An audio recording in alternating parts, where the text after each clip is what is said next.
Bonsoir. Bien-aimés dans le Seigneur, nous sommes en plein séminaire biblique. Nous sommes en train d'enseigner sur de la mort à la vie.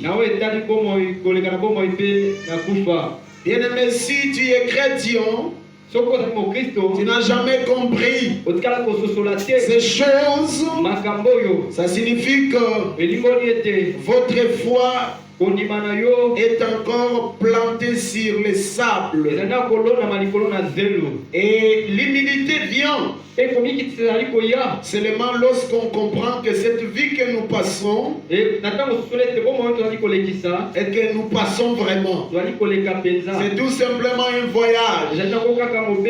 Parce que croyez-moi, nous allons tous quitter un jour. Mais de quelle manière nous allons quitter? Il y en a qui vont quitter, croyez-moi, pour attendre la condamnation. Et les autres vont quitter en paix pour attendre l'enlèvement. Et c'est ce que la Bible enseigne. Et c'est pour cela aussi l'Église a été instituée. Est-ce que nous comprenons ces choses? Je vais parler, bien-aimés dans le Seigneur, de la mort d'un païen, la mort d'un chrétien, l'éternité et l'enfer. Et en plus, qui sera ressuscité? Mais aujourd'hui, nous allons un peu essayer de rentrer en arrière. À chaque fois, tu te poses la question: pourquoi la mort? Pourquoi la mort? Pourquoi les humains meurent-ils? Pourquoi il y a la mort? Est-ce que Dieu a prévu afin que les humains puissent mourir? Moi, je pense que non. Nous allons interroger la Bible. J'avais dit ce séminaire, c'est un séminaire de réflexion. Que tu puisses penser où tu es, comment tu te positionnes. Que je positionne aussi l'Église tout entière. Les gens se déplacent d'une église à une autre église rien que pour chercher à sauver les corps. Ils n'ont jamais pensé à sauver l'âme. Alléluia. Mais maintenant, interrogeons la Bible. Pourquoi les églises, où l'église a été-il instituée? Je ne vais pas entrer directement, bien aimé, dans la prédication d'aujourd'hui, dans l'enseignement d'aujourd'hui, sans te rappeler ce que j'avais parlé le dimanche. Notre verset de base, c'est Ecclésiaste, chapitre 3, verset 2. Jean chapitre 3, verset 16. Ecclésiaste nous parle de la mort. Nous sommes nés pour mourir. Mais Jean parle de la vie.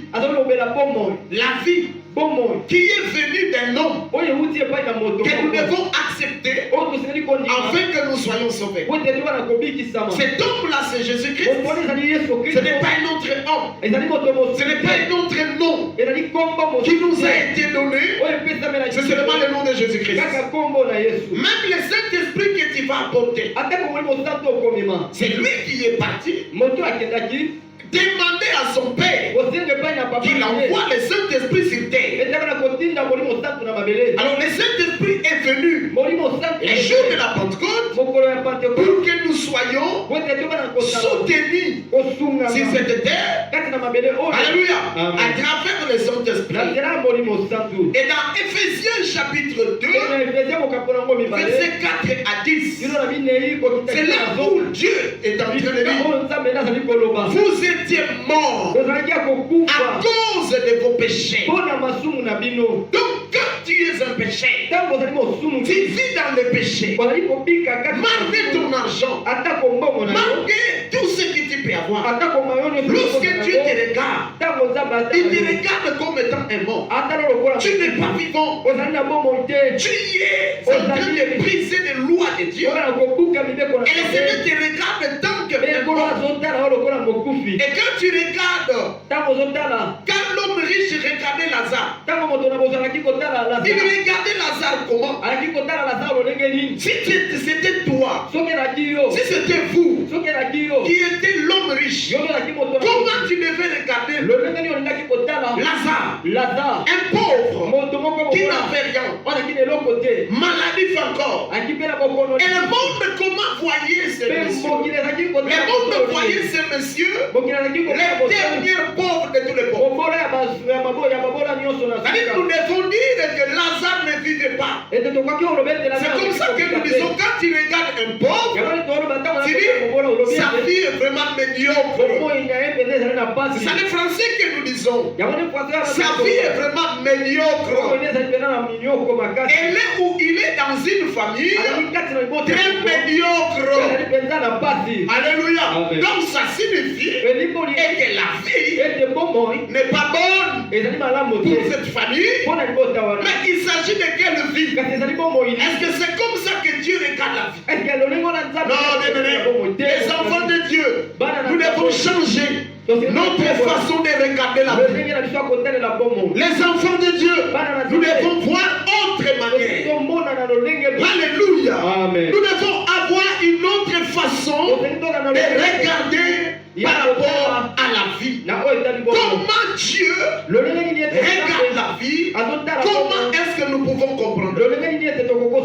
Alléluia. Amen. Alléluia. Amen. J'avais parlé de l'âme. Et j'avais aussi parlé de l'esprit. J'avais aussi parlé du corps. Amen, amen. Amen. Mais bien aimé, avant que j'entre dans l'enseignement d'aujourd'hui, je veux d'abord qu'on lise quelque chose, afin que tu puisses comprendre réellement ce qui est l'âme, l'esprit et le corps.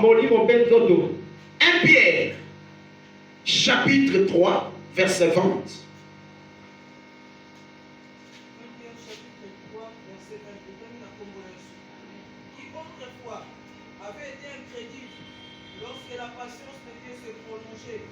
Au jour de Noé, pendant la construction de l'arche, dans laquelle un petit nombre de personnes, c'est-à-dire 8, furent sauvées à travers l'eau. Alléluia. Amen. Vous voyez comment est-ce que Dieu, à travers Pierre, est en train de parler par rapport à l'âme. Oui. Il y a solo 8 personnes qui ont été sauvées dans l'arche de Noé. Donc il y avait 8 âmes. Alléluia. 8 âmes qui étaient sauvées. C'est là où je suis en train de lire. L'âme, c'est la vraie personne. Vous avez combien d'âmes dans votre église? Nous devons gagner les âmes. Alléluia. L'âme. Donc l'âme, c'est vraiment la personne. Donc c'est vous. Alléluia. Le vrai vous. Nous allons passer pour ce qui concerne l'esprit. Psaume 104, verset 29 à 30. Nous allons comprendre la séparation que la Bible donne pour ce qui concerne l'âme, l'esprit et le corps.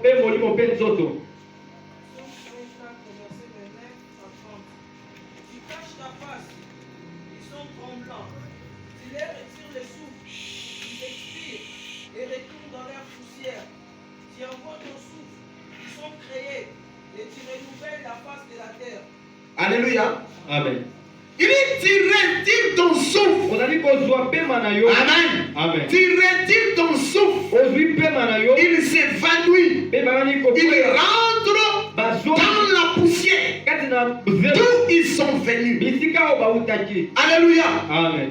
Donc, pour qu'un homme homme vive, regarde la mort. C'est-à-dire qu'il faut que le souffle de Dieu, l'esprit que Dieu a mis dans l'homme, que le Seigneur le retire.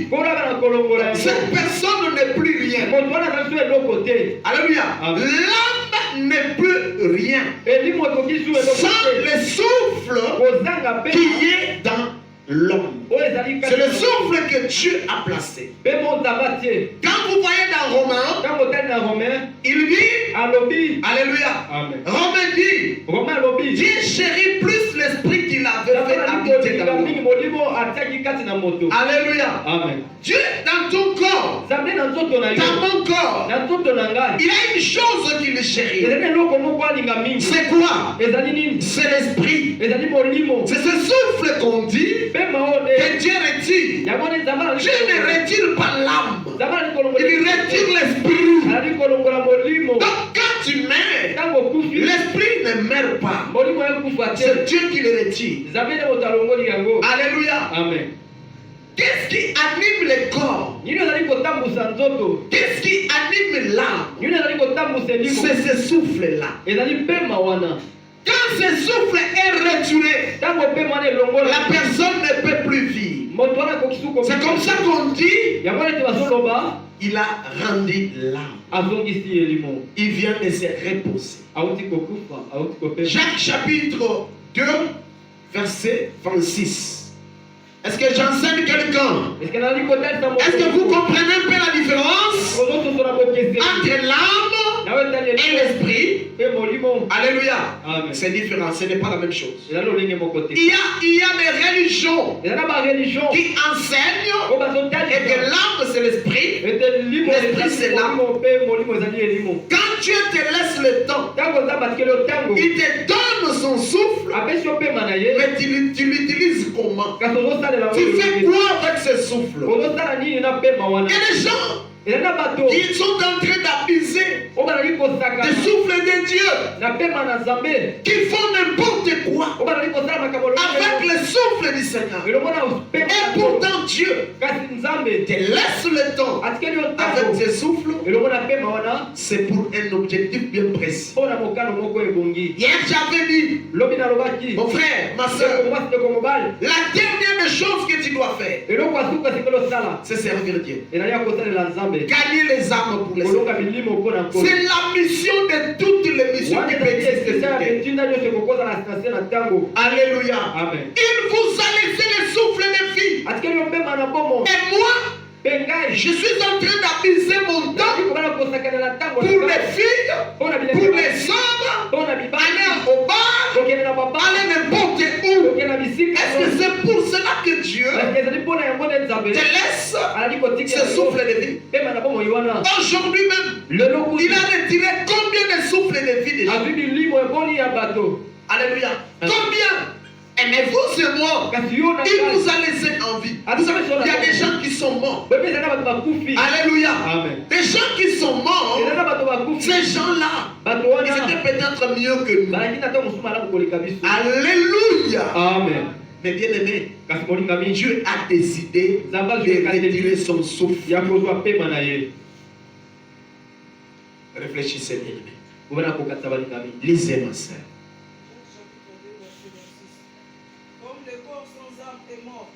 De même la foi sans les œuvres est morte. Comme le corps sans âme est mort. Alléluia. Amen. De même la foi sans œuvre, c'est une foi qui est. Alléluia. Amen. Vous voyez, deux choses différentes. Le corps et l'âme. Alléluia. Lisez-moi Ecclésiaste. Chapitre 12, verset 7. Les chrétiens que nous sommes, nous devons arriver à comprendre c'est quoi l'âme, c'est quoi l'esprit et c'est quoi le corps. Mais qu'est-ce que nous protégeons souvent? Qu'est-ce que nous embellissons? Qu'est-ce que nous soignons souvent? C'est le corps. Le corps de Lazare était plein de plaies, maladie, corps de Job également. Mais la Bible déclare l'âme de Job était restée intacte par rapport à la foi. Dieu a dit, ne touchez pas son âme.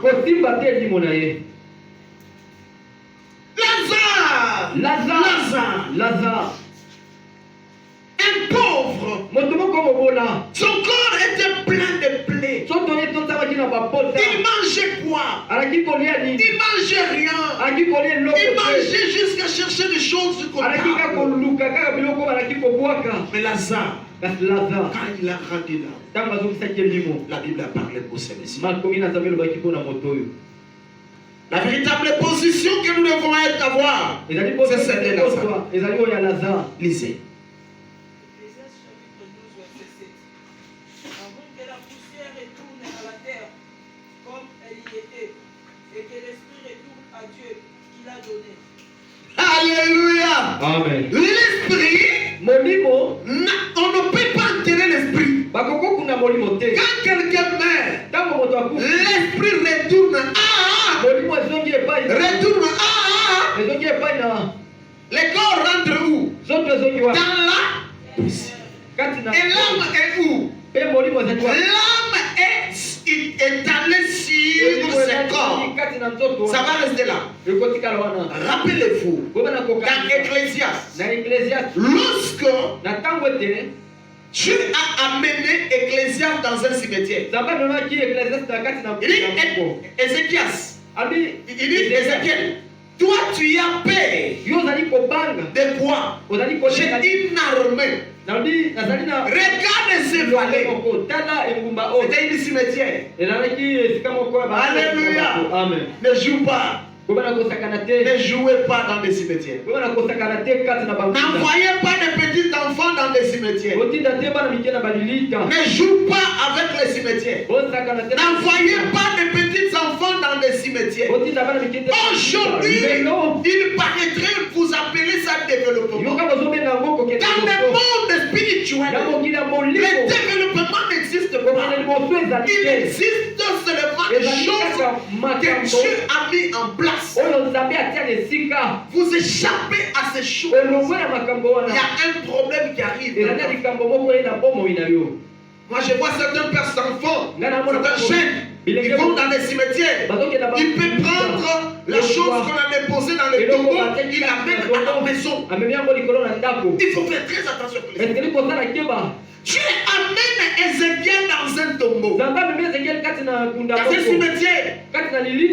Il dit Ézéchiel, qu'est-ce que tu vois? Il ne voyait pas de squelette comme ça. C'était spirituel. Il voyait ces choses dans la vision. Alléluia. Amen. Ézéchiel dit, je vois des squelettes. Maintenant Dieu dit, est-ce que ces squelettes peuvent encore vivre? Alléluia. Amen. Ézéchiel dit le prophète, toi-même le Seigneur tu le sais. Alléluia. Amen. Il dit Ézéchiel, souffle un peu sur ses ossements. Il a amené l'esprit. Alléluia. Amen. Quand Ézéchiel a soufflé dans ce cimetière, la Bible dit tous les squelettes ont commencé à se revêtir de corps. Alléluia. De corps. Et Dieu a demandé à Ézéchiel, pourquoi ainsi? Il dit c'est une grande armée. Donc l'esprit se rentre vers Dieu. L'âme reste. Alléluia. L'âme reste. Les corps que nous embellissons tant, que j'embellis tant. Dieu dit les corps se rendent poussière. Poussière. Je dis poussière. Je reprends poussière. Les corps que tu embellis tant. Les corps que j'embellis tant. Alléluia. Rentre dans la poussière. Maintenant, la question est celle-ci. Si les corps rentrent dans les poussières, Je ne dirai pas pourquoi tu l'embellis tant. Alors qu'est-ce qui amène aujourd'hui les gens dans le péché? C'est pour embellir le corps ou pour embellir l'âme? Alléluia. Amen. Qu'est-ce qui amène les jeunes filles? Celui qui va acheter les babouches d'une autre personne. Celui qui va acheter les sous-vêtements d'une autre personne. Celui qui va acheter les soutiens d'une autre personne. Toujours les sopes kalou. Alléluia. Amen. Mais c'est pour embellir quoi? C'est corps qui va rentrer dans la poussière. Bien aimé, les corps qui t'amènent à pécher, les corps qui t'amènent à briser les lois de Dieu, c'est ce corps un jour qui va t'abandonner. Avant de mourir, tu as déjà rencontré un papa ou une maman. Alléluia. De 100 ans, ou 90 ans, 99, 99. Vous savez comment ça se fait? Quand on vieillit, comment ce corps devient? Est-ce que vous savez? Alléluia. Ce n'est pas pour la fin que Siméon a dit laisse ton serviteur mourir en paix. Il a demandé la mort. Pourquoi? Parce que Siméon a compris et que la vie que nous appelons la vie, ce n'est pas celle-là la vie. La vie, ce n'est pas sur cette terre. La vie, c'est au ciel. La vraie vie, ce n'est pas ici, c'est là-bas. Est-ce que je parle à quelqu'un? La vraie vie, c'est là-bas. Alléluia. Bien-aimés dans le Seigneur, faisons attention. Amen. Nous devons comprendre ces choses. Est-ce qu'on peut acclamer le Seigneur? Donc vous qui allez consulter les gens dans les cimetières, vous voyez les dangers. Je vais beaucoup développer ces choses. Vous allez comprendre. Amen. Maintenant nous allons entrer à une question. Pourquoi les humains meurent-ils? Pourquoi les humains meurent? Tu t'es déjà posé cette question? Je me suis déjà posé cette question.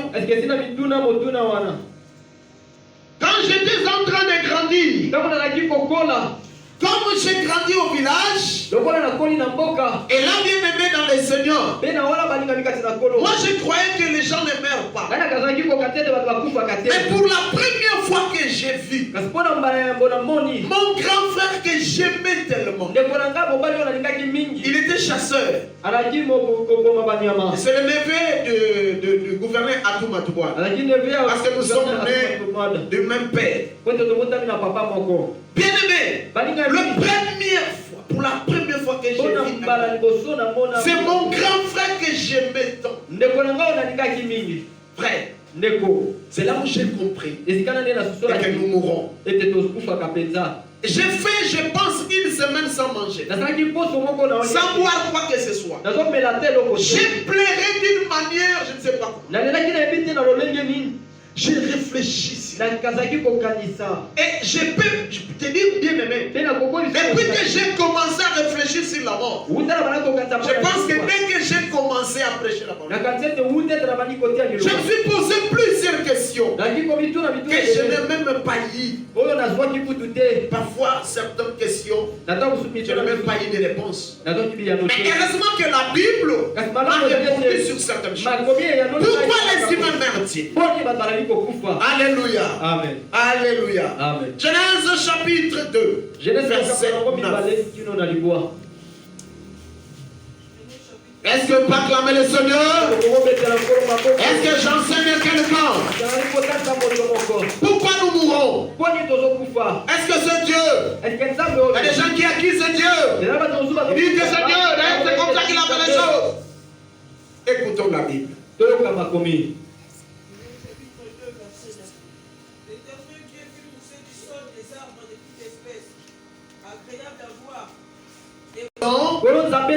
Il a fait pousser pousser sur la surface de la terre toutes les choses merveilleuses, l'arbre du bien et du connaissance du bien et du mal. Et l'arbre était là. Mais l'Éternel n'a pas fait pousser l'arbre du milieu des humains pour que l'arbre puisse amener les humains à la mort. Il a tout simplement dit, ne touchez pas. Je m'étonne. Je m'étonne. Un monsieur est venu. Satan. Lucifer. Il a parlé avec la femme. En parlant avec la femme, il ne trompe pas la femme. Les humains meurent à cause de la tromperie. Les humains iront en enfer à cause de la tromperie. Quand tu vois les développements, quand tu vois tout ce qui est là, c'est comme ça que l'église est en face de la séduction. Mais la séduction du diable aujourd'hui, parce qu'ils ont construit des églises avec des carreaux. Et les chrétiens pensent que c'est ça prier, c'est ça les bonnes églises. L'église est en face de la séduction aujourd'hui, la tromperie du diable. Si nous n'allons pas faire attention, la chose qui est arrivée dans les jardins d'Éden va encore arriver chez nous. Parce que, bien aimé, le diable n'a pas changé son destin. Car il lui reste un peu de temps. Parce que l'enlèvement est proche. Il est en train de séduire tous les chrétiens. Il a fait introduire son enseignement dans l'église de Dieu. La doctrine des Nicolaïtes, celle de la prophétie, celle de la chair, la prospérité, c'est pour embellir le corps. Mais ce n'est pas l'âme qui est embellie. Ce n'est pas l'âme qui est préparée dans cet enseignement. La prospérité, les voyages, les mariages, toutes ces choses, ça ne nous amènera pas au ciel.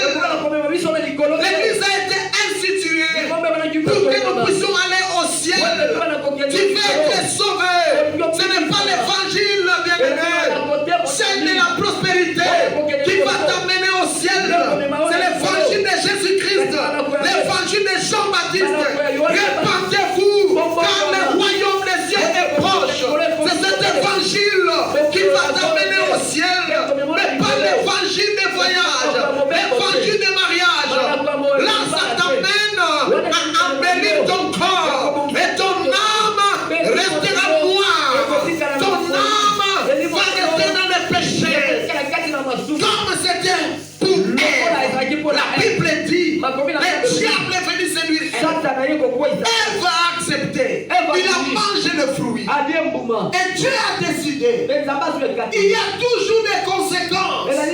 Lorsque nous brisons les lois divines, personne qui reste impuni. Lorsque nous brisons les lois divines, nous sommes en train de briser les lois divines. Nous les humains, Ève en premier l'a brisé, Adam l'a brisé, mais il y a quelqu'un qui est venu, qui a tout restitué. Cet homme c'est Jésus. Le premier Adam a échoué, le deuxième Adam a réussi. Le premier Ève a échoué, mais le deuxième Ève qui est l'église, la Bible dit toi tu es pied, si tu es pied, je bâtirai mon église, ni les séjours des morts ne fait rien contre toi. Voilà bien-aimé une bonne église qui n'introduit pas les mauvaises doctrines dans l'église. Bien-aimé, les péchés, quand nous marchons dans les péchés, nous sommes en train de briser les lois divines. Quand nous marchons dans les péchés, nous brisons les lois divines. Et quand nous brisons les lois divines, on ne reste pas impuni. Le Seigneur va punir. Voilà pourquoi la mort est entrée. C'est à cause d'Ève. Mais la tromperie du diable, le diable trompe jusqu'au bout. Pour qu'il puisse te dire, Ève a dit, Dieu nous a dit, si nous mangeons les fruits, nous allons mourir. Mais lui a dit quoi? quoi? Vous n'allez pas vraiment mourir. Mais vous allez comprendre le bien et le mal. Mais regarde où il cache son mensonge. Alléluia. Vous n'allez vraiment pas mourir. Mais est-ce qu'il a dit que vous n'allez pas mourir? Mais vous n'allez pas vraiment mourir. Oh non, ça ne fera rien. Ça ne fera rien. Sortir avec le papa, ça ne fera rien. Voler, ça ne fera rien. Avorter, ça ne fera rien. Marcher dans l'adultère, ça ne fera rien. Ce n'est pas un problème. Manquer ton père du respect, ça ne fera rien. Manquer ton père du respect, ça ne fera rien. Nous sommes des chaînes. Qu'est-ce qu'il y a dit? Laisse-moi te dire une chose. Aux yeux de Dieu, les péchés doivent être punis. La Bible déclare le salaire du péché, c'est la mort. Voilà, la mort est venue. Lisons un peu notre verset. Genèse chapitre 2, verset 16 jusqu'à 17. L'Éternel dit donna cet ordre à l'homme. Tu pourras manger de tous les arbres du jardin, mais tu ne mangeras pas de l'arbre de la connaissance du bien et du mal. Car le jour où tu en mangeras, tu mourras. Dieu était clair. Dieu était clair. Il a donné l'ordre. L'ordre qui est égal à la loi divine. L'ordre est égal à la loi divine. Mais l'homme dit, à travers Satan, Lucifer, lui il a mangé. Dieu a dit, si tu le manges, tu feras quoi? Tu mourras. La mort va venir. Jusqu'aujourd'hui, souvent, nous prêtons attention aux choses que les hommes disent. Mais les choses que Dieu dit, les choses que Dieu nous dit, nous ne les choses que Dieu nous dit, nous ne prêtons pas attention. C'est comme ça que tu vois. Les gens ne prêtent pas attention à la parole de Dieu. Ils prêtent attention à ce que le pasteur dit, à ce que le prophète dit, à ce que le bishop dit. Mais l'église de Bénin n'était pas ainsi. Quand le pasteur dit quelque chose, ils sont censés vérifier ce que le pasteur a dit. Quand le bishop dit les choses, ils sont censés les vérifier dans la parole. Est-ce que c'est ce que Dieu a dit?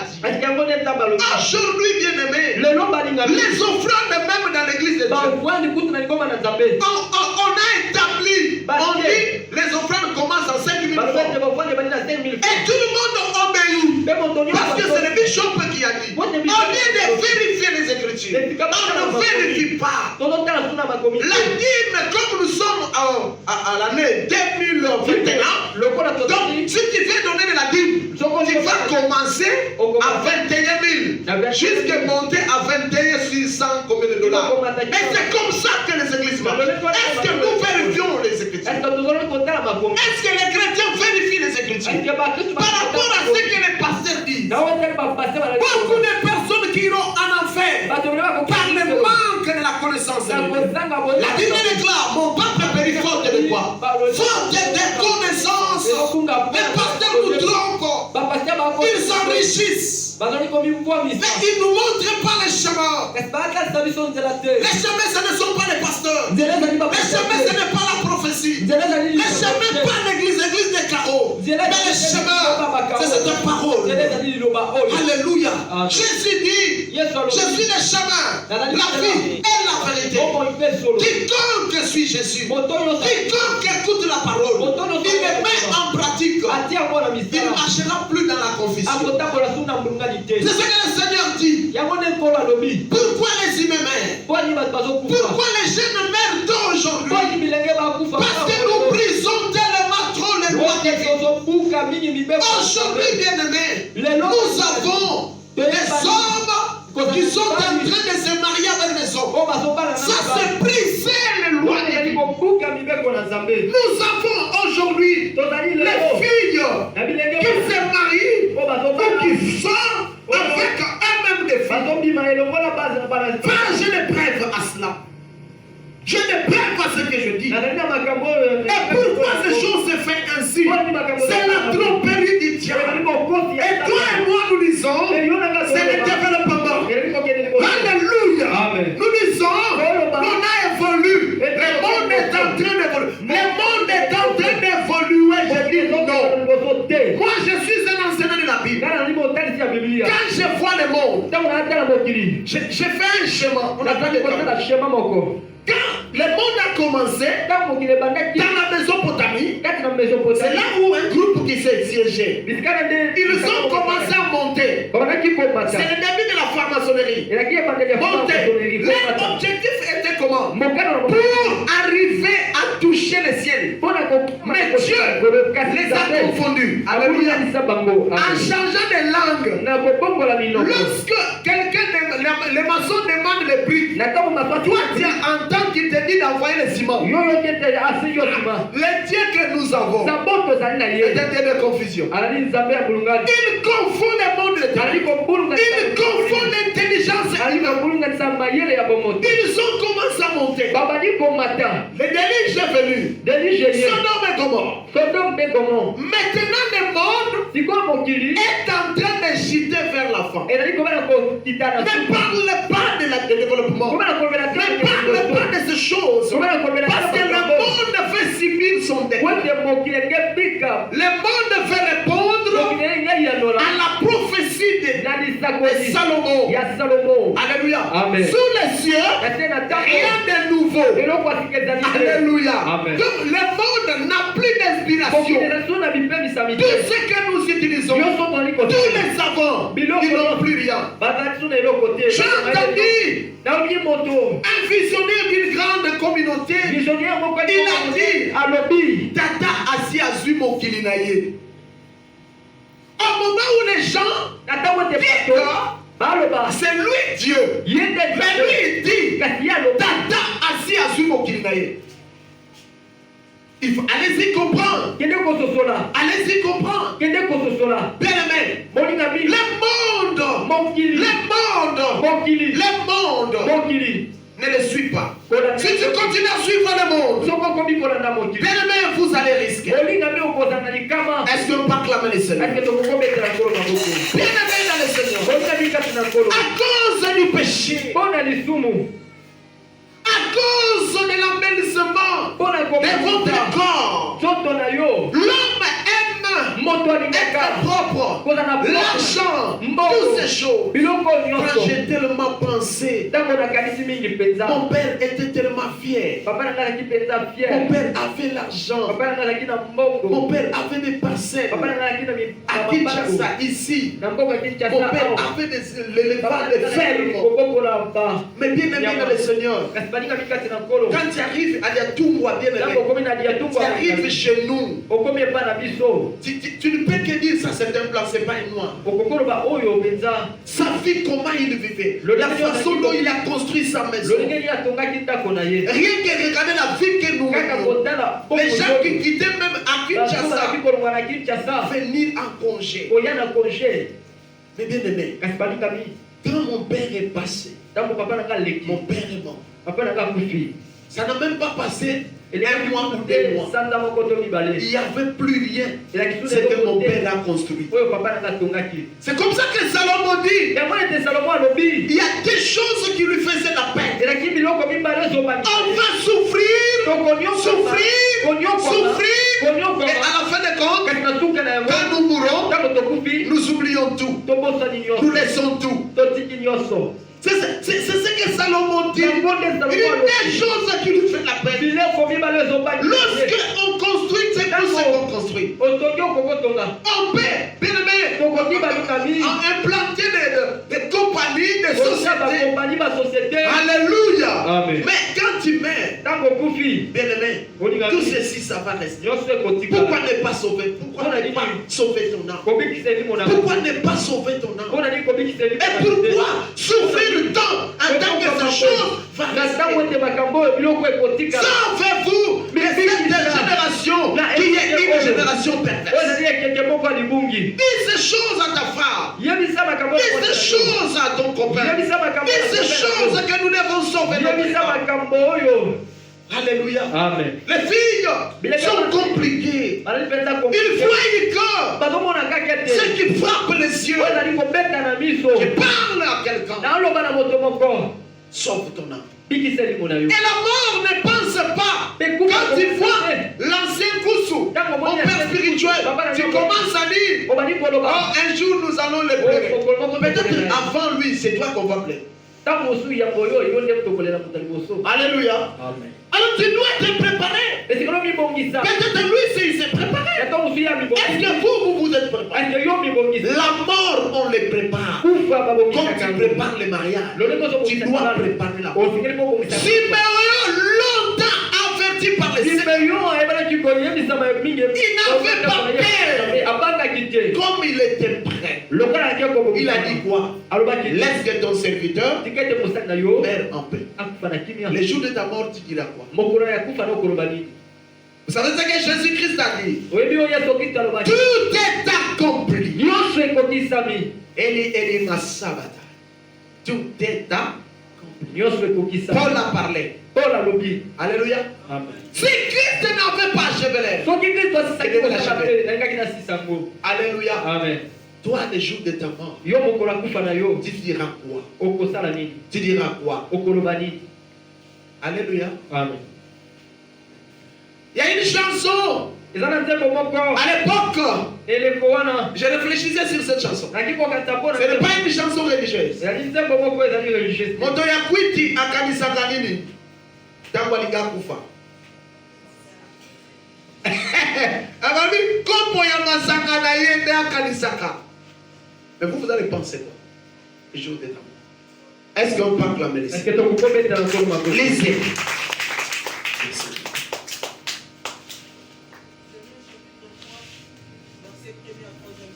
Gloire au Seigneur. Les serpents étaient les plus risés de tous les animaux des champs. Et l'Éternel Dieu avait fait. Il dit à la femme, y a-t-il réellement dit, vous ne mangerez pas de tous les arbres du jardin? La femme répondit au serpent, nous mangeons du fruit des arbres du jardin. Mais quant au fruit de l'arbre qui est au milieu du jardin, Dieu a dit, vous n'en mangerez point, et vous n'y toucherez point, de peur que vous ne mouriez. Est-ce que Dieu a trompé? Est-ce que Namba Kosi? Qui s'est trompé? C'est lui-même Ève. Trompé par qui? Trompé par le diable. Alléluia. Amen. Trompé par le diable. Mais tu vas me dire, ça c'était Ève. Mais moi je te parle. Le téléphone que tu vois, c'est le diable lui-même. Le Facebook que tu vois, c'est le diable lui-même. Le WhatsApp que tu vois, c'est le diable lui-même. Je te parle mon frère. Je te l'assure. C'est quand WhatsApp. C'est quand les filles.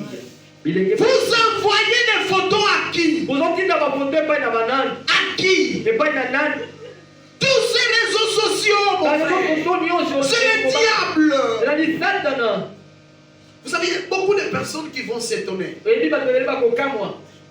Quand Dieu va leur dire, Jésus va leur dire, toi tu étais dans l'occultisme. Et tu vas t'étonner, je n'ai jamais pratiqué l'occultisme. Mais tu le pratiques à travers votre téléphone sans que tu le saches. Faisons attention. Ève a brisé la loi divine. Mais, frère, vous et moi, nous avons reçu grâce. Une grâce qui vient du Seigneur. Dans son amour, il a envoyé la lumière afin que nous soyons les enfants de la lumière. Que nous comprenions tous la puissance de l'éternel. Et que bien aimé le diable, c'est quelqu'un qui nous trompe. Ève, Dieu a dit, il a dit clair, si vous mangez, vous allez mourir. Le péché n'était pas le fruit, mais le péché était la désobéissance. Le diable est venu avec une autre connaissance. Ève avait une autre connaissance. connaissance. Or, la connaissance que Ève a reçue, il n'était pas assis. Je ne sais pas comment on l'a communiqué cette connaissance. Il avait la connaissance. On dit mon peuple périt faute de connaissance. Ève avait la connaissance. Et que si nous mangeons les fruits, Dieu a dit nous allons mourir. Mais le diable vient, il dit autre chose. C'est ça qui se passe aujourd'hui dans nos églises et dans nos chrétiens. Nous les chrétiens. Le diable vient, il nous fait douter la parole que nous lisons. Alléluia. Il nous fait douter de ce que nous lisons dans l'Écriture. Et après quoi? Nous allons les suivre. Et quand on les suit, il sait ce qui nous suit. C'est la mort. C'est la perdition. Il sait. Il nous envoie des distractions. Vous savez, aujourd'hui, bien aimé, je vois la sœur Manjo avec son téléphone. Moi je prêche. Mais elle, il fait que des boutons comme ça. C'est une distraction. Même si tu lis quoi? Suivez ce que je prêche. Frère, à l'église de Dieu, quand tu viens, écoutez les prédicateurs. N'écoutez pas ce que tu vois dans votre téléphone. Le diable fait faire disparaître la Bible qui est écrite. Il met les Bibles électroniques. Il sait, si nous abandonnons toutes les Bibles qui sont écrites, ça sera pour lui facile. Alléluia. Pour faire disparaître la Bible. Mais un jour, vous allez comprendre et que tu cherches la Bible, tu n'en trouves pas. Pour en trouver, il te faut $1000. Il va commencer lui-même, Satan, à vendre la Bible à $1000. Ça sera impossible que quelqu'un est pauvre pour obtenir du bon. C'est ça sa mission.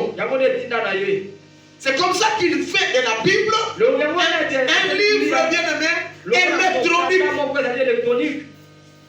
Faisons attention. Lisez ma soeur. Est-ce qu'on peut acclamer le Seigneur? Est-ce que j'enseigne à quelqu'un? Est-ce que je parle à quelqu'un? Bien aimé dans le Seigneur, réfléchissons ensemble. Réfléchissons autour de la Bible. Serviteur de Dieu. Servante de Dieu. Réfléchissons autour de la Bible.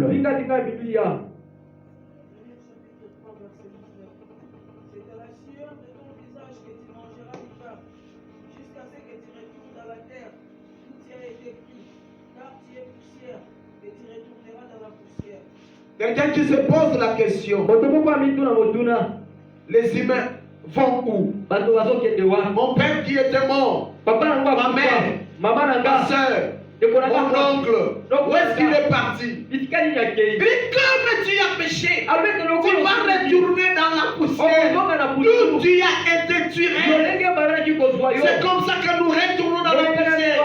Ça c'était l'Ancien Testament. Oh, tu es bon. Il a lui-même décidé de notre sort. Et lui-même il vient, il enlève sa décision. Parce que son amour était très grand. Est-ce que toi tu aimes Dieu? Est-ce que moi j'aime Dieu? Dieu nous aime plus que nous. Faisons beaucoup d'efforts pour aimer Dieu. Tu retournes dans la poussière parce que tu as brisé la loi de Dieu. Tu as péché contre l'Éternel. La loi divine. Et Dieu décida que tu vas mourir. La source de la souffrance des humains, c'était le péché. Maintenant, on dit pour avoir l'argent, il faut souffrir.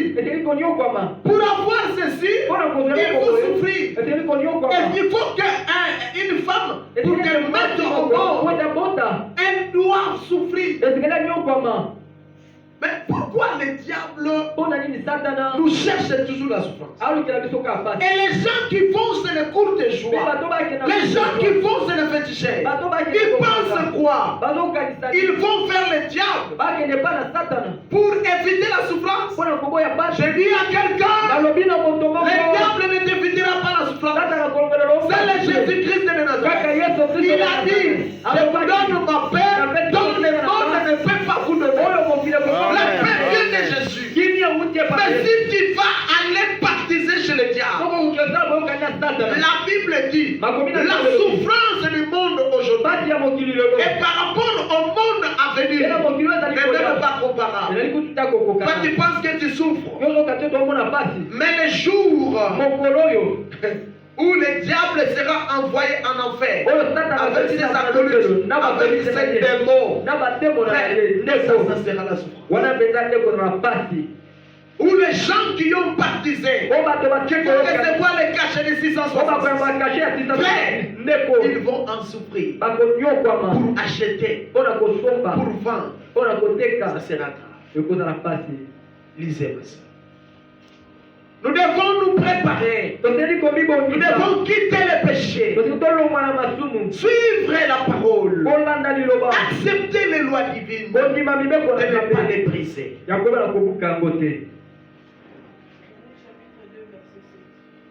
L'Éternel Dieu forma l'homme de la poussière de la terre.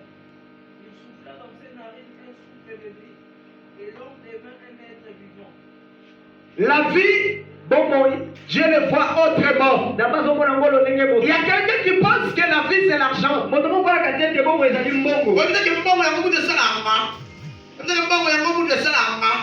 L'Éternel souffla sur les narines. Et quoi? Et la vie vient. Alléluia. Amen. La vie, c'est Dieu. La vie provient de Dieu. Ce n'est pas chez un magicien. Ce n'est pas, je ne sais pas à qui. La vie, c'est Jésus. Il a soufflé sur les narines d'une personne. Parce que tu étais tout simplement un vase. Un vase. Mais lui a soufflé. Quand il a soufflé, c'est à ce moment et que l'homme devient la vie. Et la vie vient sur l'homme. Vous savez, bien-aimé, un jour je suis parti visiter quelqu'un à l'hôpital d'Ensenam. Un papa qui avait beaucoup d'argent, il était à l'INSS. Je pense qu'il est déjà mort. Alors son premier-né, il travaillait aussi à l'INSS. Mais il marchait dans une vie, il marchait dans une vie compliquée. Il a attrapé le sida. Mais ils ont forcé à aller à Kissan. Cette fois-là, il a fait les réchites. Ils arrivent en Tsonankulu. Bien-aimé, le père était là. Les membres de famille. Il y avait sa mère qui tenait la main de son enfant. Et il y avait des valises, de l'argent. L'argent était là. Vous savez, à l'hôpital, si tu es pauvre, les médecins ne t'entourent pas si tu veux mourir. Ça, tu peux mourir seul, sans même un aide malade. Parce que même la famille ne t'entoure pas. Parce que tu es pauvre. Même si la famille ne m'entoure pas, les médecins ne m'entourent pas, mais j'ai Jésus, j'ai le Saint-Esprit, j'ai la foi, les anges vont m'entourer. Alléluia. C'est ça. On a entouré les messieurs. La vie ne vient pas de Kimba. La vie ne vient pas de Kimba. La vie ne vient pas de là-bas. Mais la vie vient de Jésus de Nazareth. La vie ne vient pas de nom des églises. La vie ne vient pas de nom du pasteur. Mais la vie vient de Jésus. Alléluia. Il dit ceci.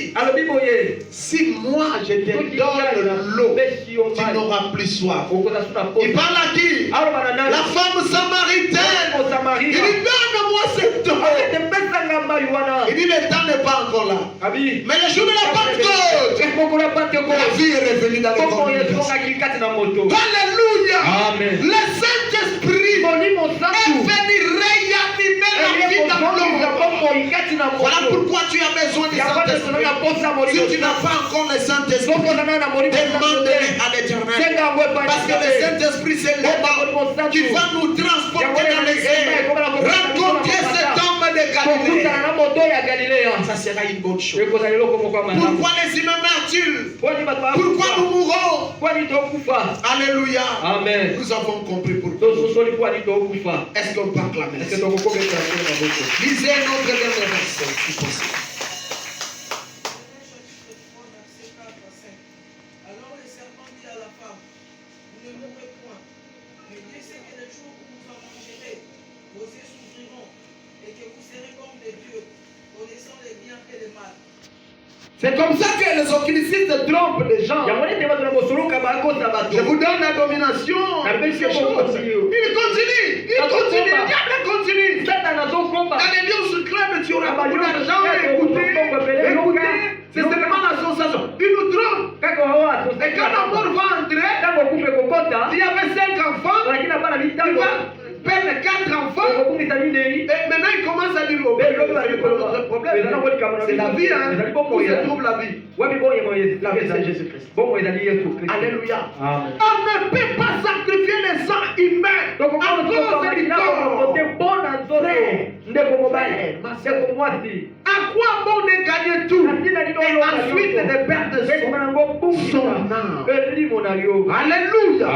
Ensuite de perdre son âme.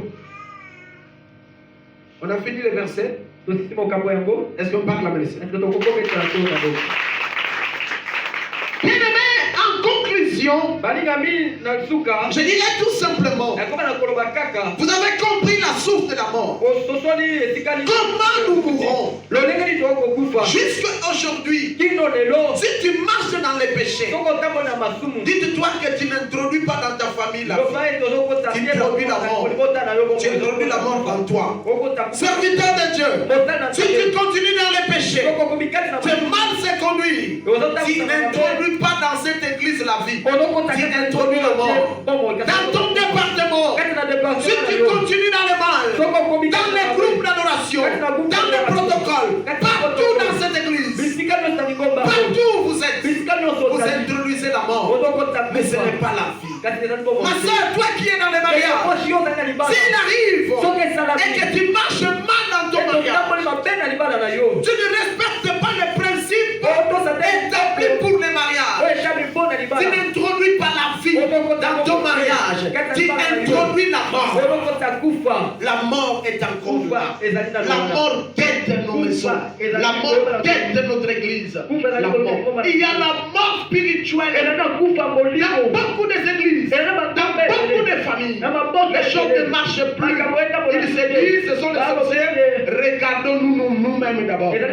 Comment nous nous comportons. Et que notre église fasse le bilan. Et serviteurs, je ne sais te dire, qui montent dans cette chaîne, doivent réfléchir. Et leur conduite, et leur manière d'agir. Nous introduisons la mort dans l'église. Nous introduisons la mort. Quelqu'un qui vient dans le monde, il vient à l'église. Il laisse l'église dans le monde. Il vient encore dans le monde dans l'église. Non. L'église est censée de communiquer la vie. Mais quand l'église commence à communiquer la vie, le ministère doit communiquer la vie. Et la vie. Frère, nous devons la chercher. Comme nous cherchons à faire embellir notre corps. Que chacun de nous sache comment la mort est entrée. Et que nous puissions commencer à empêcher cette mort.